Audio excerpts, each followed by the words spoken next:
ta dawa cikin gari, ba ni sirrin yabo ga Ahmadi. Karkabar shayo shi babu ne, sirrin ilahu na barka na bani. Mai gida Allah muke adawanka, Kai ka gan shi ya ganka tuntuni, a radu ba wanda zai kamar bani. Farko a duk halittar da ni, ɗan gatan Allah farin gani. In ba ya cuta ba a yi da shi, ba ya zaluntar waninsa shi, ba ya faɗar duk abin da babu shi. Shi kaɗai ke ta mumbari na kafiran da suka fi dubu ɗari. Jarumta waye kamar gwani, mai gida Allah muke adawanka, ba a yi an yi shi tuntuni. Allah ne kewayen sakaliki, ba ni sabawa na bar shi ni.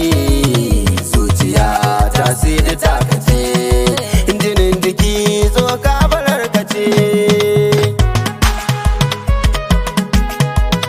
Bai fada ko kishi halinsa ne, komai na dukiya fansarsa ce. Yarda na ganka rasul ko mace, ni iya haka ya ishan a ce. Fagen amana ba wanda ya kai, mai gida Allah muke adawanka, a da yanzu da kowanne lokaci. Alfarmar ka kun ilahu mun kaci, domin ka ne Allah ke ta gomaci. Ba dan kai ba ba wanda za ya kai, zaman lafiyar musidi danka ne. Kafirai amini sun kace da kai, muminai al'amini ce da kai.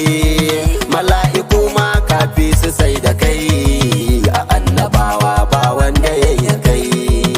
Mursalai ke gaban su shugaba, mai gida Allah muke adawanka, mai kinda ina hankalinka ne. Shi ne mai ƙur'ani ya bayyane, shi aka ba sallah azumi hade. Duk rahamar Allah don silarka ne, a ce na bar